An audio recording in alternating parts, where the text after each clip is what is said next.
And so when I got offered the chance to work at Airtree, which is obviously such a brilliant fund, I kind of jumped at that chance. By having a much happier workforce, you get so much done so much quicker and you're able to grow so much faster.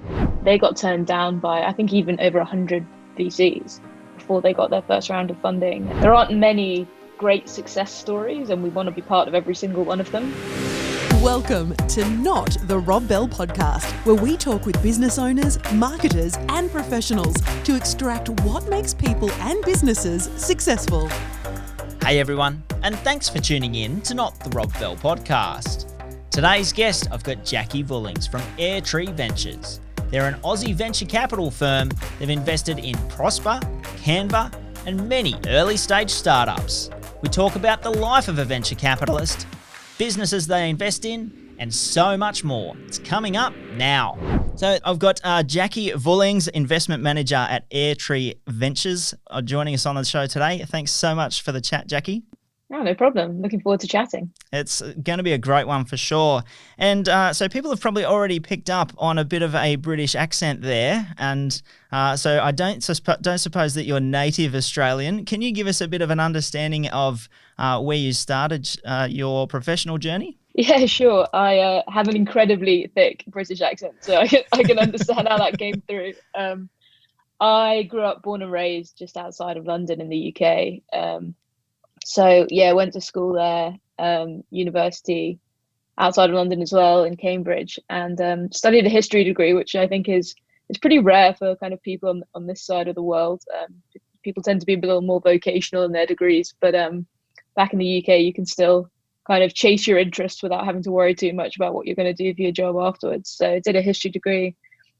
And then they made the kind of natural jump across to equity derivatives, selling those on the trading floor at Citigroup. So yeah, that's where I started my grad job, and it was kind of everything that you expect of a trading floor.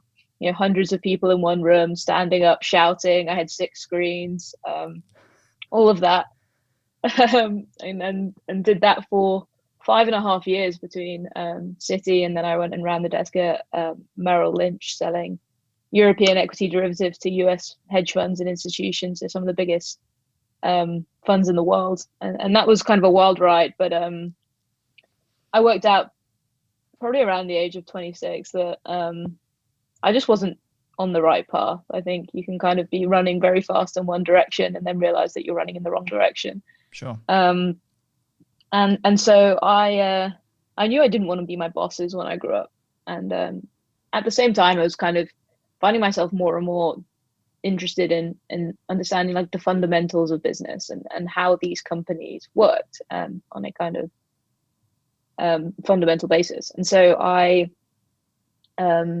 decided to kind of take a big leap and do my own kind of personal real life MBA by quitting my job and going and joining a high growth startup, and at the same time reading all the business books that would give me all the theory that an MBA might be able to give me. And I went and did that, and I spent a couple of years at a B2B SaaS startup based out of London, building software for businesses that work with a lot of freelancers. So almost like your HR system, but for all the freelancers you work with, everything to onboard, manage, and pay them. And we had customers like Netflix for their videographers and Airbnb for their photographers. And it was kind of an amazing experience. I kind of learned more there in a couple of years than I'd learned in 6 years in banking. Sure. And yeah, it was great fun. And we joined them at seed stage. We raised venture capital from some of the biggest investors in the world, hired a bunch of people, moved the company over to San Francisco. And kind of at that moment, it was probably the right moment for me to make the decision on what I wanted to do next. My partner particularly didn't want to move to San Francisco. I wasn't particularly sold on the idea myself, and I kind of missed elements of investing as well. So I was kind of ready to kind of make a big decision and do something new. And my partner and I decided to kind of take another big risk and move over to Australia. And so I landed here about 2.5 years ago and moved on to the investing side of startups. Awesome. So before we get to the investing side, so this company that you were working at is Callow, from what I understand? Yeah, Kalo, yeah. Kalo, okay. I did check about how to pronounce it, and I think I got two versions. I had to just pick one, but that's okay. So, so your time there culminated as being chief of staff, and no doubt had quite a lot of aspects to it as well.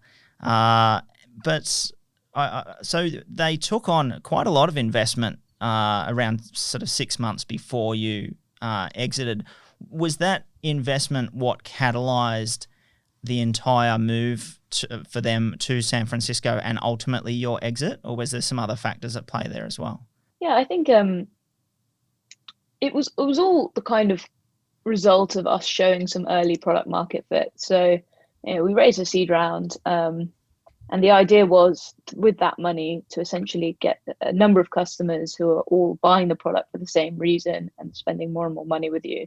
And we started to show early signs of that. That was when we signed Netflix. We had Expedia and we had a few other customers, and it was starting to look like we were onto something there.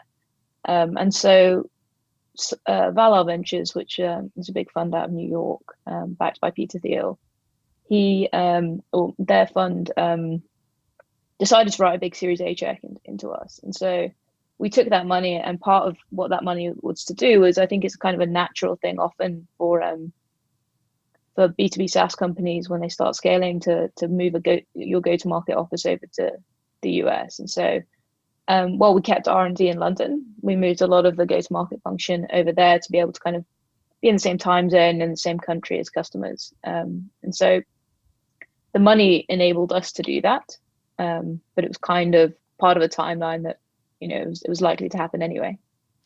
Because I mean, in sort of that startup culture, there is almost a gravity of its own right towards San Francisco, but it feels like it was more of a strategic move for Kalo in terms of the client base that you were developing. Yeah, I think so many of the customers that we had were people who are using freelancers more and more in their organizations, and that's often led by the tech sector. It was tech, and it was also media, and so many of those companies are based in the US, and so it was really a strategic move to be able to be really, really close to customers. Yeah, it certainly sounds like it makes a lot more sense than just a hands in the air. We'll go to San Francisco and it'll probably work out that if we do that. So you find yourself moving to Australia, and you've gone back into the finance sector. Was that sort of a planned move, or was it just trying to make that transition to an entirely new continent? It was probably, we wanted to move to Australia first and foremost. I think my partner's parents live here, and my mum's Kiwi, and so I'd actually been through Sydney on my way to New Zealand a fair bit as a kid. And we came here one Christmas time, and just was that moment of when you have to go home and you think, why are we going home again? This place is so much better than where we come from and where we're living today. Why don't we just not leave next time? And so, yeah, we really wanted to move here. And then I kind of went through a process of trying to work out what I wanted to do. And to be honest, I didn't really know if I wanted to do startups or investing when I came here initially. And I thought I couldn't find the company that I wanted to go join from my initial research. And I thought, I'll try out venture capital. It seems to be the kind of thing that would suit my interests. It offers kind of a level of breadth that I think is really interesting for a curious person. And you get to kind of interact with startups and founders every day. And so I liked the sound of it, but I had no idea if I'd actually really enjoy it. And so thought, applied for a job, fortunately got that job, and kind of got started at NAB's venture capital fund. And that was good fun, but it was still working in a corporate, and having done the startup life, I think it's very, very hard to transition back into a corporate. And so when I got offered the chance to work at Airtree, which is obviously such a brilliant fund, I kind of jumped at that chance. That's very cool. And so you made the jump to Airtree, as you mentioned. Can you give us a bit of a rundown about Airtree Ventures as a fund and how that really is distinct from something like NAB Ventures? Sure. So Airtree is one of the largest venture capital funds in Australia now. We have just over $500 million under management. And our most recent fund, which we raised at the kind of tail end of last year, is $275 million. And so we raise that money from a mix of superannuation funds and high net worth individuals who give us that money with the goal of getting 3 to 4 times that money back in 7 to 10 years' time. Sure. And that's kind of different to say what NAB's doing, where NAB is they're kind of investing the bank's own money in things that are strategic for the bank in the long term. And so they're very different purposes. And what Airtree really is looking to do is Airtree was set up by Craig and Daniel in 2014, and they saw this opportunity where technology was developing from something that was really to do with kind of computing to something that was touching every sector of the economy. And the opportunity for that was huge. And at the same time, they saw, what's Australia's future going to be? And what do we want Australia's future to be? And, I think their belief was, and our belief still is, that the future of Australia lies in innovation. And if we can be part of helping create those new jobs and build new companies from here in Australia, that would be a very worthwhile purpose. And so that's what we're looking to do now. We invest in early stage technology companies, usually kind of seed Series A stage, and hopefully we can continue investing in those companies as they grow, as they create jobs, and eventually, hopefully, IPO and become public companies themselves. Amazing. And you guys have had some really key success. You're investors in Prospa, investors in Canva, and like some of those really big Australian success stories.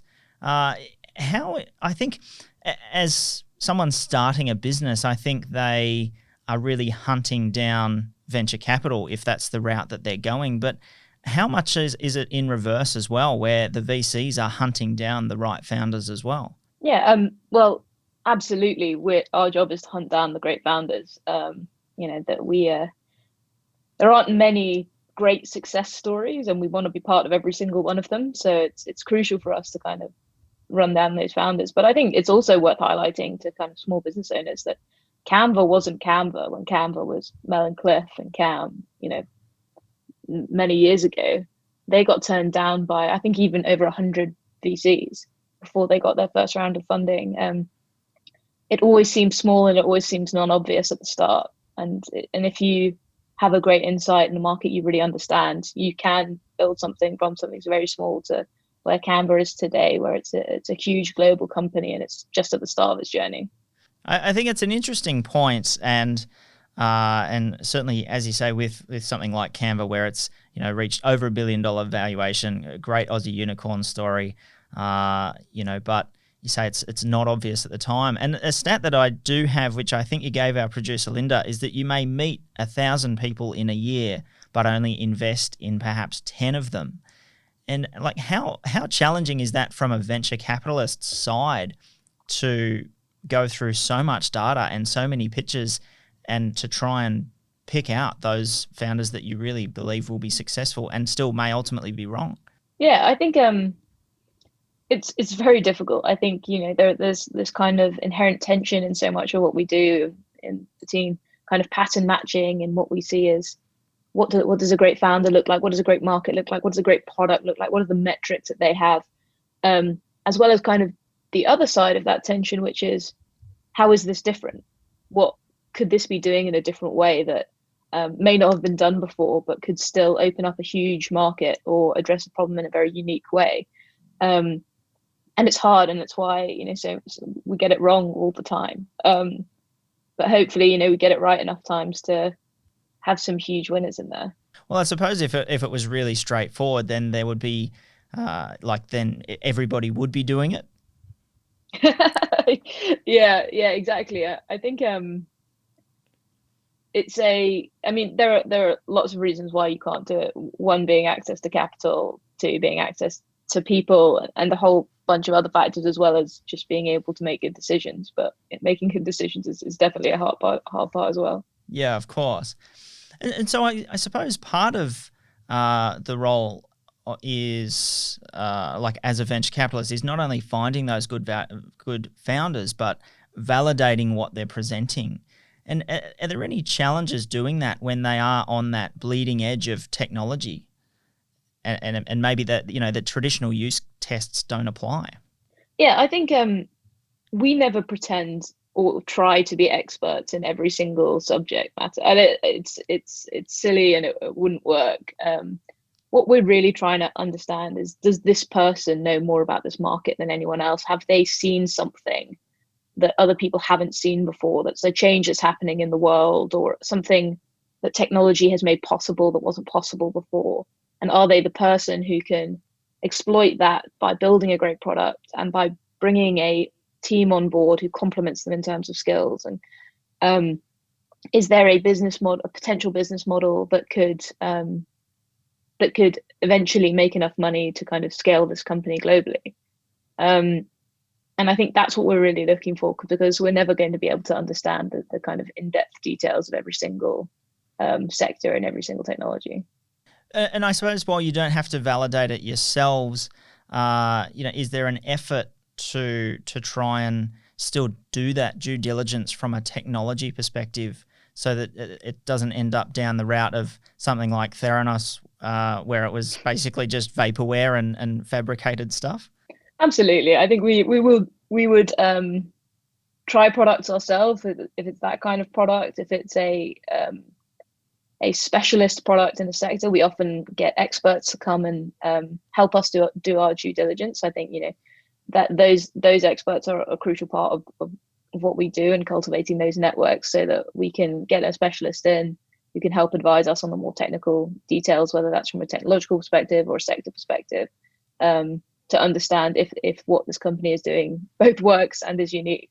Sure. And obviously we talk about founders being investable, but also their ideas being investable. Is there times where they have the most exceptional idea, but you just can't see the founder as being investable for one reason or another? Yeah, I think we have a whole heap of lenses that we try and put on this question. I think integrity is very important. So if we ever doubt someone's integrity, that's a quick no for us. And we've had to make those decisions before. Sure. I think we often want to believe that the person is coachable, that they understand what they know better than anyone else, and also understand where they need complementary skills around them and when they need advice and help from others. And the best founders are very coachable, and I think you're not ever expecting someone to be the full package of a kind of billion-dollar company CEO when they first get started. You're wanting to believe that they can grow into that over time. And a big part of that is, do they have a learning mentality? Are they hungry to understand and deepen their knowledge across a whole range of areas that being a CEO of a big company entails? And I think another big part is, do people want to work for them? Like, are they the kind of person who'll build a great culture at their company? Will the kind of best people in the world in their particular areas want to come in and rally behind this person and work for this mission? That's all really important to us. Yeah, of course. I mean, we hear about funds who only want to invest in certain, or look for certain attributes in who they're investing in, and that may be that they're co-founders and there's more than one founder, or that they've had some sort of failure before at some point. Does Airtree kind of abide by a bit of a checklist of that kind of thing, or is it really just a case-by-case assessment? It's very much case-by-case. I think there's no way of really applying stereotypes to this business, because for every co-founder, every business started by several co-founders, there's an amazing story of a solo founder who managed to do it themselves. And you can apply that, I think, across all of these attributes. I think the founders that we think are often make the best teams is when you have within the founding team a great mix of product vision, technology capability, and growth and business model capability. I think having a team, whether that's several people or even it could all exist in one person, you want a kind of understanding of those three different areas. I think all our best founders are completely obsessed with product, and completely obsessed with their customer, and that kind of comes first in every interaction. I think that's really important. And I think, you're saying about failure, I don't think we explicitly require our startups or our founders to have gone through some kind of crippling failure sometime in their lives. But I think you want to get a sense that the person has the resilience to make it through setbacks, because there will be so many of them on the journey, and it would be so easy to give up. And you want to kind of believe that they have something they need to prove, and they really, really care about making this product and this company a reality. Yeah, so you're really looking for resilience more so than just an explicit test of failure at some point. And yeah, exactly. Interesting. And so you mentioned something there about looking for obsession with product as being a real powerful investable trait. Is there a balance there between like an absolute moonshot, say like a meteor mining, versus just coming up with AI technology or something that it's a little bit more tangible? No, I think whatever the product is, it's just them being obsessed with solving the problem for the customer with that specific product, based on their kind of unique insight about what's changing in the world or what's uniquely possible today. And that could be anything to do with mining meteors or kind of a new consumer app. Yeah, of course. And so if there was someone out there who is sort of working on their startup in some kind of technology space, are there some sort of fairly standardized steps that they can take in terms of positioning their company for approaching a VC, and like sort of some check boxes of doing their homework before they sort of start making those phone calls? Yeah, I think the big question, I think that's the most important one that people maybe don't spend enough time on, is understanding whether or not you really want to raise VC. I think there's been so much kind of hype in the media today about startups and founders and billion-dollar businesses that people often think that now that VC is the only way to start a company. And I think you need to have a very specific idea for the kind of company that you want to build for VC to be the right decision. I think there are, if you are keen to build a kind of very large company in a very short period of time, then that absolutely makes sense. But if you would like to focus on cash flow and freedom and supporting your family and spending time with the people you love, more so than you're able to in your current 9-to-5, that's a different set of reasons, I think, for starting a company, and maybe requires a different kind of funding. And I think people often don't spend enough time thinking, is it VC, or is it some kind of debt funding, or is it some kind of alternate form of financing, or is it a kind of friends and family around to get me started and then I get to profitability?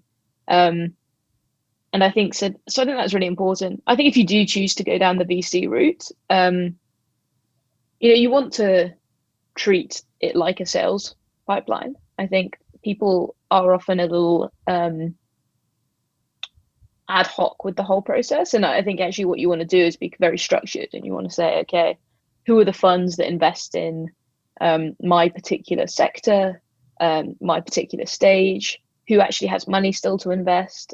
Often funds, may have existed 5 years ago, but haven't raised the funds since, and kind of getting in touch with them would be a waste of time. Sure.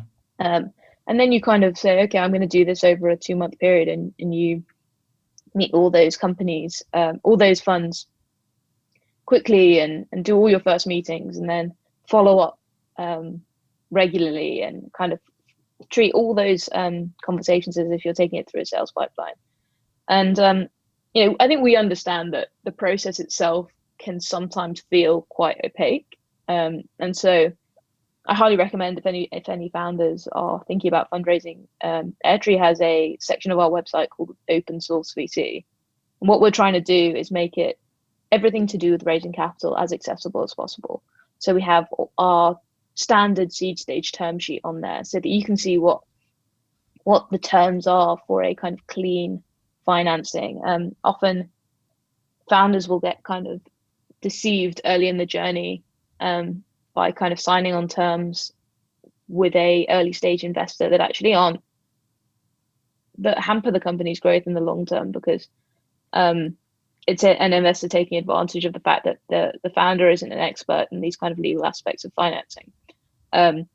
So we have a clean term sheet there. We have ESOP docs to help you get your employees as owners of the company as well.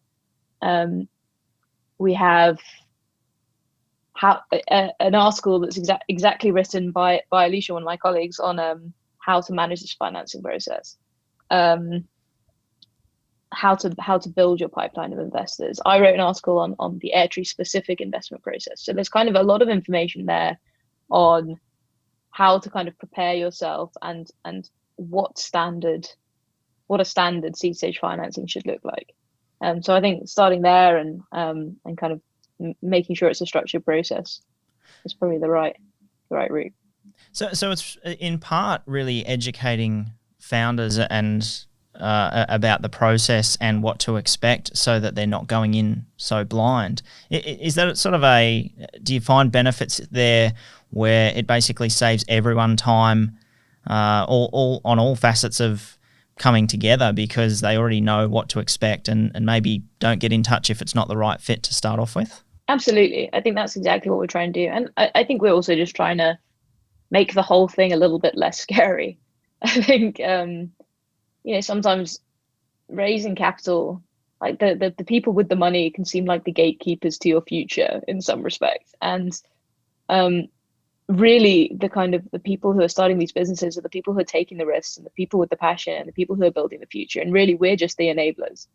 And we kind of want to enable a world where these founders with these incredible visions have a much easier route to getting the money they need to build those businesses. And if that's making the information accessible, then that's one of the ways we want to do it. Yeah, I certainly think that information is certainly power in this aspect, and certainly from the outside looking in, for someone who hasn't been through a VC process, perhaps a Shark Tank or a Dragon's Den or something is about as close as they've come. And like, how different does that process? Obviously, that's made for TV, and they're looking for good television as much as anything else. How does that provide a bit of a skewed perspective when some founders come in to try and raise money? To be honest, I'm not the best, because I haven't seen those shows in probably about 10 years. They haven't changed. I'm probably not the best person to ask. I think it's a longer process for sure than what you see on those TV shows. I think we're not making a decision at the end of our first meeting. We go away and we talk with each other, and we do research, and we talk to experts, like I was mentioning before. And so, in some cases, that process can take years. A Cloud Guru, which is one of our favorite portfolio companies, we knew them for years before we invested. The same with Quilla, which we recently invested in. These things are relationships, and we're kind of investing based off a deepening relationship with a founder who we believe in and who we watch execute time after time, versus kind of this kind of one-off transaction that is yes or no, kind of the thumbs up or thumbs down at the end of the meeting. Nothing like that, really. So yeah, certainly it's going to take a little bit more time. And I know that you guys have a bit of involvement in sort of startup incubation, and get involved in some of those in terms of speaking and that sort of thing. Is that really about fostering that grassroots, very, very ultra early, not even thinking about money yet stage, so that when they are ready, they do come to you and there's already some sort of relationship there? Absolutely. That's exactly it. The more companies we can help get started and kind of get over those early obstacles that sit in their way, the better. And I think those kind of incubators and accelerators are so good at that. They're so good at making those early stages much easier for founders. Yeah, sure. And so this is more of a question about your history and sort of contrasting Airtree and sort of your time with like earlier finance trading and that sort of thing. Is there, like, obviously you came in to the finance sector post GFC, and it was probably an interesting sort of world, especially in the UK at the time. But is there any surprising differences between like working in regular mainstream finance sector and in something that's almost on the cutting edge of venture capital? Yeah, I think firstly, graduating into the GFC was not the most fun I've ever had. I remember applying to graduate schemes where we knew that they didn't have any roles. They were just pretending to have a graduate scheme so that the press wouldn't realize how much trouble they were in. Sure. Yeah. So I remember that very clearly. I actually think what I do today is so different from what I used to do that it's almost entertaining that they both sit within finance. What I did at Merrill was I kind of enabled these large investors to do big trades in kind of complex financial instruments, and it was very intense, and it was for me unfulfilling because so much of it felt like moving numbers around, and to a degree it didn't even really feel like moving money around because the numbers were so big and so intangible that it didn't feel like I was contributing all that much to the world. Whereas what I feel like today is, really we're in a human business, much more so than a numbers business. And a big part of what we do is it's very human. It's giving people capital, but it's also making introductions for them and hopefully providing counsel for them and a shoulder to cry on in hard moments and all of those things that are so much more human. And you can kind of, there's a much more tangible and clear vision of what you're enabling as well, creating jobs and solving problems that can be great for the world. Like, one of our great companies in the portfolio is Bright, and they're doing financing for solar panels, and they're kind of enabling families all over Australia to put solar panels on their roofs and move to a renewable energy future. And that's deeply fulfilling that we can play a small part in that journey. Awesome. Yeah, so I suppose what I take away from that is that really you're in a very business building, purpose-driven human organization, and the money sort of comes second. Yeah, I like to think so. I think there's kind of often a view of VC as a very kind of white men in suits doling out checks. Hopefully I'm I'm at least a representation that that's not always the case. Absolutely. And so what do you think we can do in terms of, is there efforts that can come from the VC world in terms of enabling founders to do their thing in terms of supporting more incubators, startup hubs, startup events, anything like that? We try to do as much as we can in all of those respects. I think we kind of lend our support in the form of mentoring and speaking on panels and having one-on-ones with founders as much as we can across the major incubators, accelerators, co-working spaces, universities, and areas like that. We can always do more. And if anyone listening to this has any great ideas, I'm Jackie at Airtree.vc and we'd love to hear about it. Awesome. So we're coming up on time, but I do have a few quick questions that I'd love to get out before we wrap it up as well. If you had to think about your entire, I know VC's only been a short time of your career, but what's the most surprising lesson that has come out of working in the venture capital space? Surprising lesson. I think really that it is a human business. That so much of the success of these businesses is both the resilience of the founder, the ability to build culture. I think, I learned it in VC, but I've also learned it when I was working at a startup that, ultimately company culture drives everything, because if you have a happy workforce and a team that's driving towards something, your pace of execution is so much faster. And given, all startups really have is speed over the incumbents, by having a much happier workforce, you get so much done so much quicker, and you're able to grow so much faster. And I think, I learned that lesson for the first time at Kalo, and have been seeing that kind of echoed across the 49 companies in our portfolio ever since. So culture is absolutely the driver. Yeah. Interesting. And so talking about Kalo as well, is there something that stands out that perhaps you had an impression around the venture capital world while you were in the startup that maybe got totally backflipped or changed when you came across to venture capital? I think I really had no idea what venture capital meant when I was at Kalo. And I think it's almost interesting. There are so many VCs out there blogging, and there's so much content marketing on the internet. And yet to a degree, it still feels like a very relatively closed world to people who aren't within it. And so I guess that was probably the most interesting lesson was just kind of getting a deep understanding of what it actually means to be in venture capital, and what do you actually do in that job, and how do you spend your time, and those kinds of things.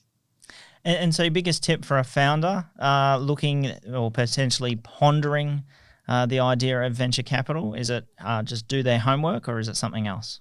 Yeah, I think your job really, if you're looking to raise capital, your job is to reduce risk for the investor. So they want to, all the investor is assessing is, okay, they think this is a exciting product in a new market. What are the risks? Like what could go wrong here? And the more you can reduce those risks, whether that's around the team or the market or the product, the engagement metrics, the potential business model, the more you can reduce the potential risks that they highlight, the more likely you are to get to a yes. And so I would say almost look at with the critical eye at your business and think about how you can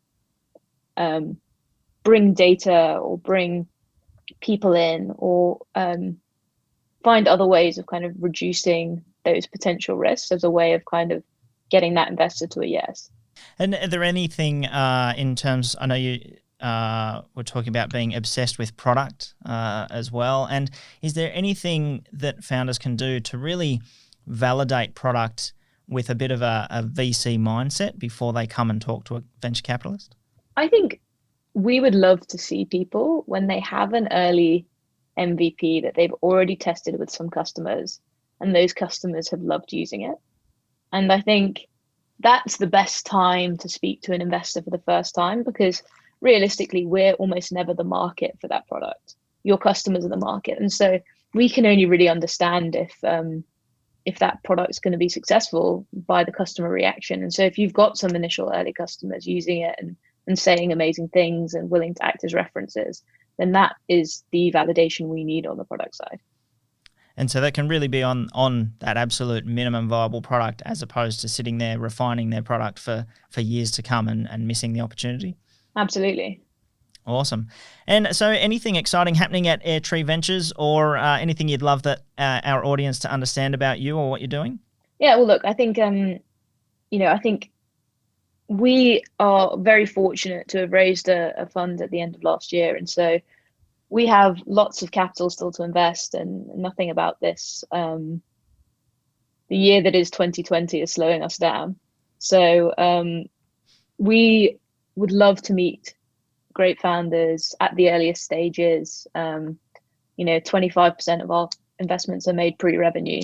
So there's no time that's too early, and we would love to kind of hear from any any founders who want to speak to us. That's awesome. And so where do they go to find the resources that you've mentioned, and how do they get in touch with you guys? So if you go to airtree.vc, you can find our website, and one of the tabs in the menu is open source VC, and in there you can find all those resources I mentioned earlier. And get in touch with me directly. I'm Jackie at airtree.vc. Love to hear from you. Awesome. Sounds easy enough. Jackie Vullinghs from Airtree Ventures. It's been a fantastic chat. Thanks so much for your time. No problem. Lovely chatting to you. Thank you. There you have it. I hope you really enjoyed this episode, and if you did, please like it, share it, or leave us a review on your favourite platform. It helps us show more of this content to people just like you.